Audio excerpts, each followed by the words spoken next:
La plupart des gens admettent que Jésus était vraiment un homme qui a vécu en Israël il y a 2000 ans.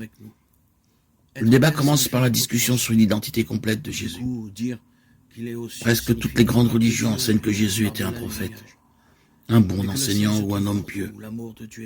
Mais la Bible nous dit que Jésus était infiniment plus qu'un prophète, un bon enseignant ou un homme pieux. Ne dit pas mon Père, mais notre Père, car il a conscience que c'est ensemble et dans le Christ que Nous pouvons être prêts à accepter Jésus comme un grand maître de morale, mais nous ne pouvons pas accepter sa prétention à être Dieu pour la plupart des personnes.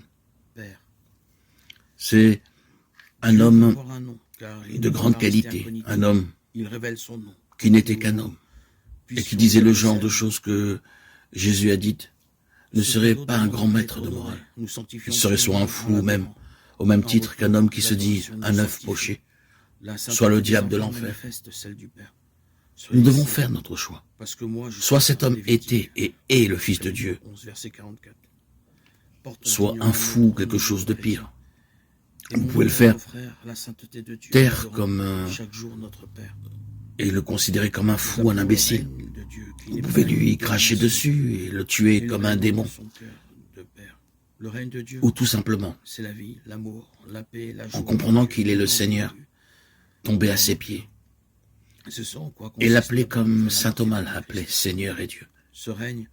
Ne nous laissons pas aller à des absurdités condescendantes en disant qu'il est un grand maître humain. Il ne nous a pas laissé cette option ouverte. Et bien sûr, de toute évidence, il n'avait pas l'intention de le faire.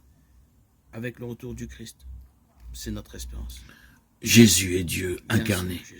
Jésus a dit dans Jean 10, 30, « Moi le Père, nous sommes un. » Souvent, nous demandons au Seigneur que ma volonté soit faite. Or, Dieu veut infiniment plus et infiniment mieux pour nous que ce que nous pouvons désirer par nos propres forces. S'ouvrir à la volonté de Dieu, c'est donc le laisser agir dans notre vie. Car même s'il est toujours puissant, il a voulu avoir besoin de notre oui. Alors, il fait des merveilles, comme dans la vie de chacun d'entre nous. Comme il a fait pour la Vierge Marie, elle qui a dit qu'il me soit fait selon ta parole. Mettons notre confiance dans la volonté du Seigneur, qui n'est jamais contre nous, mais qui veut toujours notre plus grand bien. Tout vient de Dieu. Il a tout créé au ciel et sur la terre. En demandant que sa volonté soit faite partout, nous désirons que rien n'échappe à son amour, qu'il soit tout en tous. En effet, nous peinons à comprendre sa volonté et nous y opposons souvent nos propres projets, nos souhaits et nos idées. Alors la terre ne peut pas devenir le ciel. Si la terre n'est pas orientée vers le ciel, elle devient un enfer, c'est-à-dire un lieu où est exclu l'amour de Dieu. Seigneur, fais qu'aucun lieu de cette terre n'échappe à ton amour. Et surtout pas mon propre cœur. Dieu est pour nous un Père qui pourvoit nos besoins les plus fondamentaux. C'est la providence. Ce pain de chaque jour, c'est lui-même qui se donne à nous. Ce vrai pain de vie, sa parole, son Église, sa grâce. Or, si Dieu nous donne, c'est pour que nous donnions à notre tour.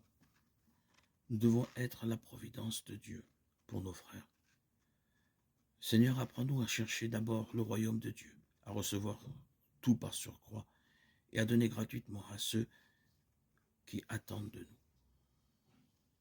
L'amour de Dieu pour nous est absolu, unique et sans condition. Aucun péché ne pourra jamais empêcher Dieu de nous aimer, alors même que pécher, c'est offenser son amour. Dieu n'attend que notre repentir pour déverser son cœur dans le nôtre, en nous offrant sa miséricorde. Nous sommes alors purifiés de nos péchés, renouvelés au plus profond de notre âme et rendus capables d'aimer et d'aimer comme Jésus. Seigneur, donne-nous le désir fréquent de nous confesser, de nous mettre à genoux devant toi, Seigneur,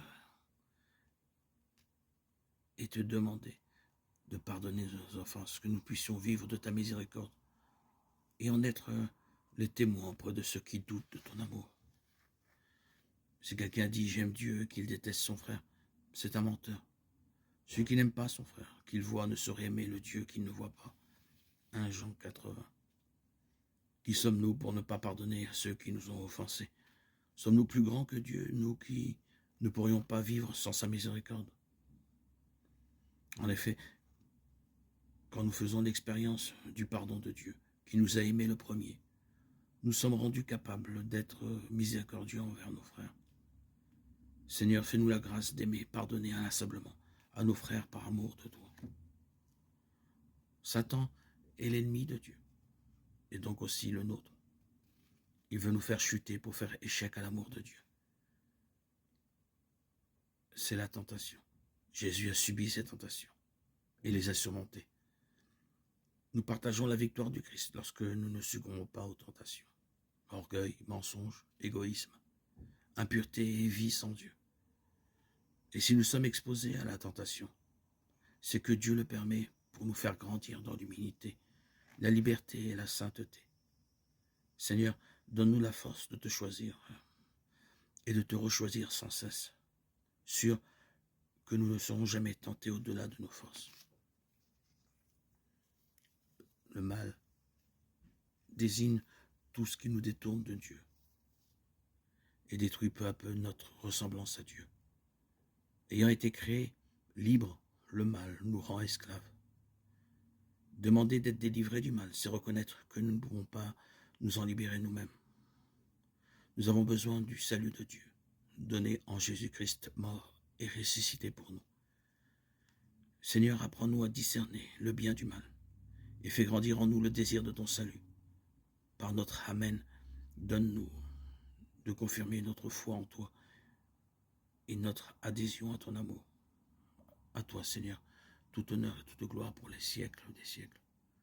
Gloire à Dieu au plus haut des cieux, et paix sur la terre aux hommes qu'il aime. Amen.